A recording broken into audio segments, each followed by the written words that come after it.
president gave us a little preview yesterday. He was giving a speech largely about the economy, talking to the National Association of Realtors, but maybe he previewed a little bit of some of the shots he wants to He did. I mean, listen, when the debates start in June for Democrats, they'll start shooting at each other, metaphorically.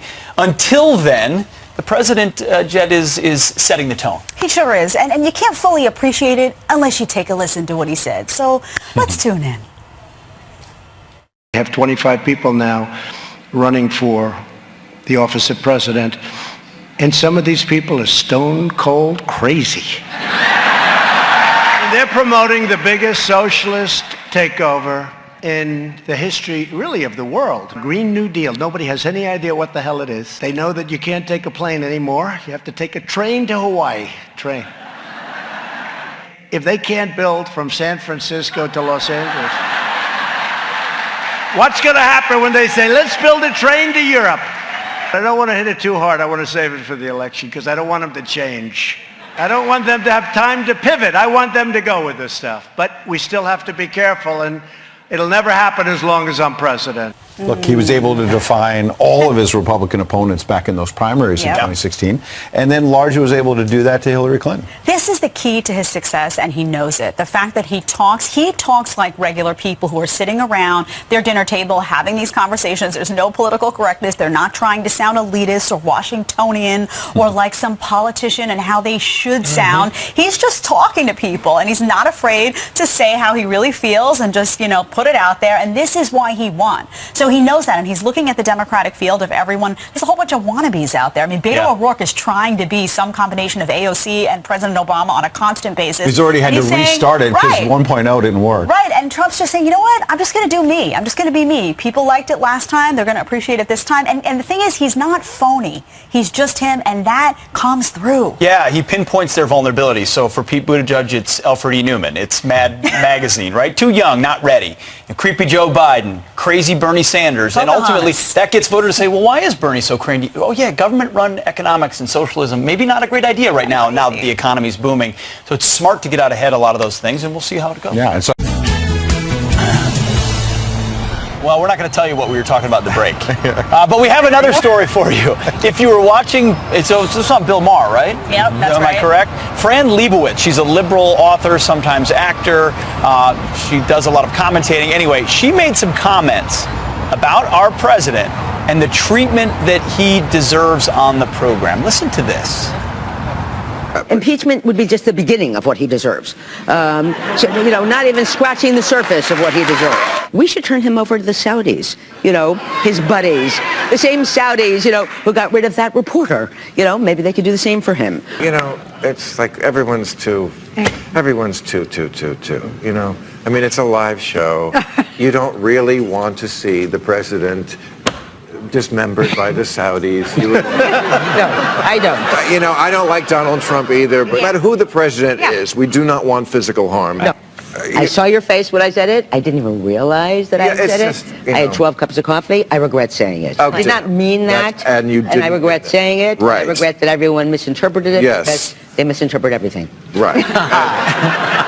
So at least it's sort of clarifying, but to say everyone misinterpreted it, to put it on the audience that was sort of egging her on, the Bill Maher audience, it was like, remember Khashoggi, the journalist, the columnist, who was killed with a saw, basically, this horrendous, heinous murder.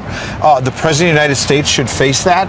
And, let me blame the audience because you misinterpret. No, we didn't misinterpret what you said. She was onto it there. She was like, I'm sorry, I didn't mean that, but you misinterpreted it. She knew she had to walk it back, though. I mean, she caught herself and she realized, this did not play well. And it's always a question of who can get away with what. Right.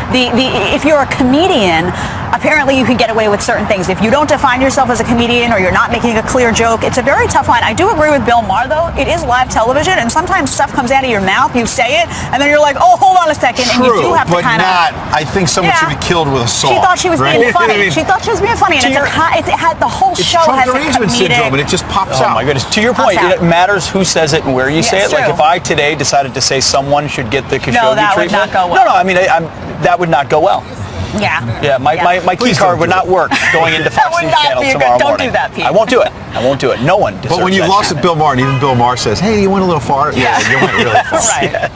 We begin with the Attorney General, William Barr. Remember, he's been under fire from Democrats. Remember that the week started with him joking, pushing back against Nancy Pelosi, saying, where are your handcuffs, when he was up on Capitol Hill. He ends the week in San Salvador, highlighting what the Justice Department is doing to crack down on MS-13. He does exclusive interviews with our own Bill Hammer, talking about folks like James Comey right there, as well as an interview. It was a really interesting interview. Absolutely. And he interviewed with the Wall Street Journal, where, among other things, he bluntly said, quote, government power was used to spy on American citizens. That's got folks like Comey a little bit upset this morning. Yeah, so Jim Comey, the former FBI director, took to Twitter and had this to say. This is Jim Comey. He said, the AG should stop sliming his own department. If there are bad facts, show us or search for them professionally and then tell us what you found. An AG must act like the leader of the Department of Justice, an organization based on truth. Donald Trump has enough spokespeople. He went on with another tweet saying the president claiming the FBI's investigation was treason reminds me of something a Russian once said. A lie told often enough becomes truth. That shouldn't happen in America. Who will stand up? Why is he weighing in at all? Are people curious? Seriously, why? I know he wants to be a political commentator. That's his new role. He wants to be out there weighing in on politics left and right. But aren't people tired of listening to him? I mean, this is the guy who completely messed up when it came to the Hillary Clinton investigation. It was so ridiculous watching him skirt around gross negligence. Oh, she was extremely careless, but I'm not going to call it gross negligence because I don't want there to be any criminal violations here. And he messed up so royally that so many people are so tired of him. I don't even know if people on the left have the stomach for Comey's commentary. Well, that's the thing. I don't think he has a base or a constituency prepared to defend him. He's out there flapping, and now that Bill Barr has said he's willing to go back and look at where it really started, he knows he's under fire. Well, look, and Molly Hemingway had a great tweet where she was basically saying, isn't it interesting that James Comey, who's being investigated basically by Bill Barr, is tweeting out there and attacking the Attorney General. When the president does stuff like that, it's obstruction of justice according to his critics. James Comey, who's maybe a little fearful, is all of a sudden lashing out. Well, what has him worried? Why is he lashing out? Here's what Bill Barr told our own Bill Hammer. Been trying to get answers to questions, and I found that a lot of the answers have been inadequate, and I've also found that some of the explanations I've gotten don't hang together. Why does that matter? If we're worried about foreign influence, for the very same reason we should be worried about whether government officials abuse their power and put their thumb on the scale. I'm not saying that happened, but I'm saying that we have to look at that. James Comey has a lot to say about you. What do you think of him? Well, I've noticed one of the talking points these days is, oh, isn't it a tragedy? You know, Barr is losing his reputation or his legacy is being tinged because of his service in this administration.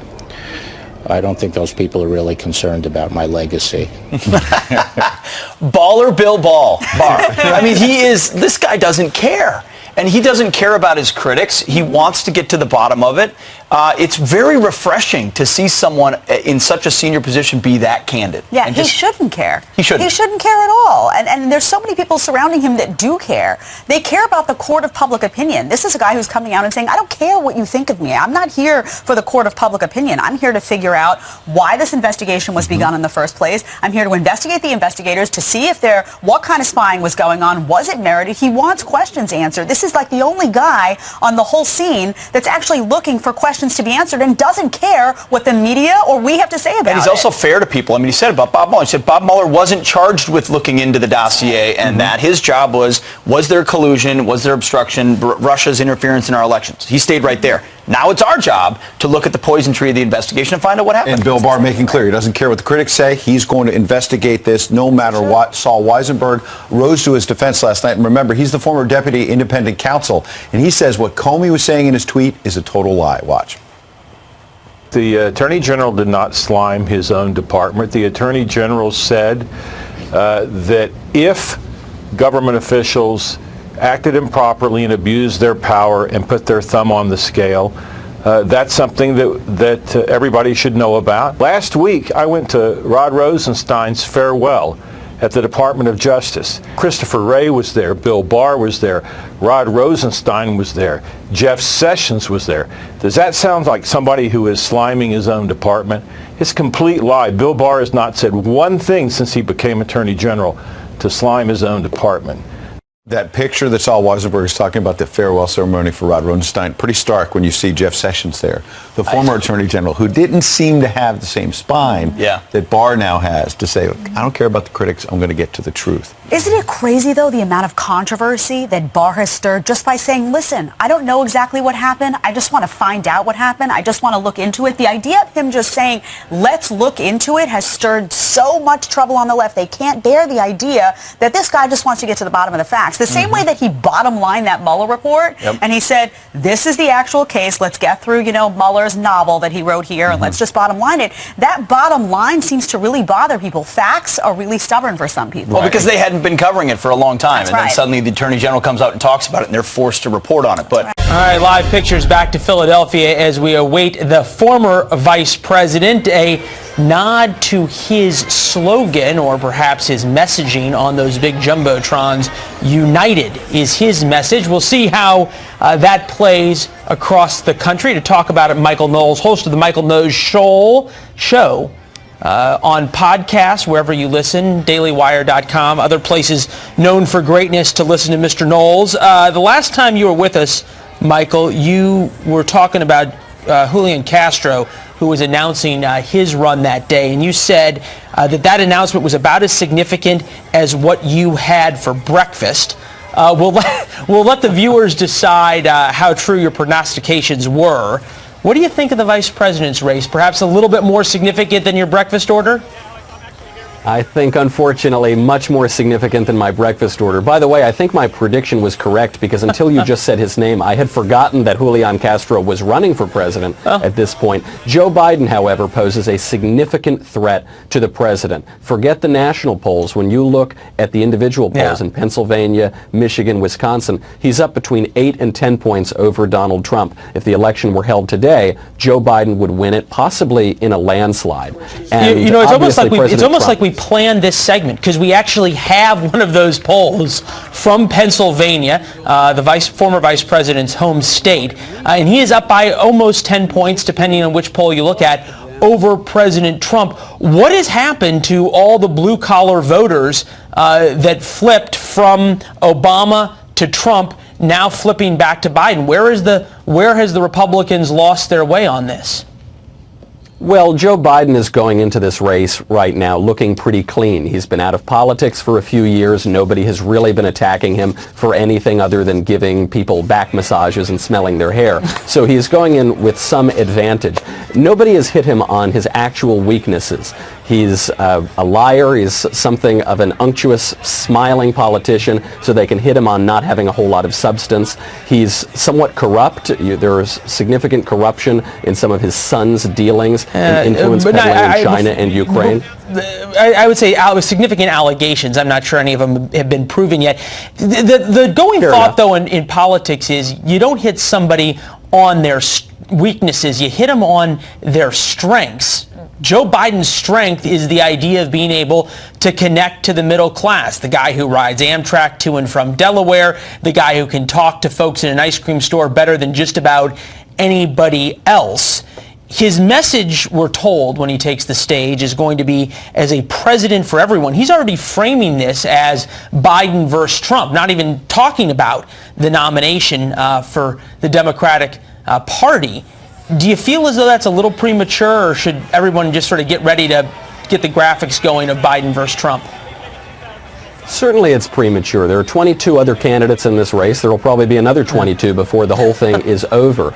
I do agree, though, people, you want to hit him on his connection to voters. The other strength that he's been campaigning on is that he has so much experience. He's been in politics for 50 years. He's been in office since he was 26 years old. And I think this is the real place that eventually President Trump could hit him on if he wins the nomination, which is that in all of those 50 years, Joe Biden does does not have a banner accomplishment to his name. He's been in office for 50 years. What has he done? Donald Trump's been in office for 2 years. He's had a relatively very successful presidency. I think that's where you'll be able to see the distinction. Well, and also it seems as though the president is laying out, trying to draw this distinction on China. We keep hearing China, China, China from President Trump, and we know Vice President Biden has downplayed that before. Mr. Knowles, we appreciate it, and we will check these prognostications the next time we have you on, still see if you're still batting 100.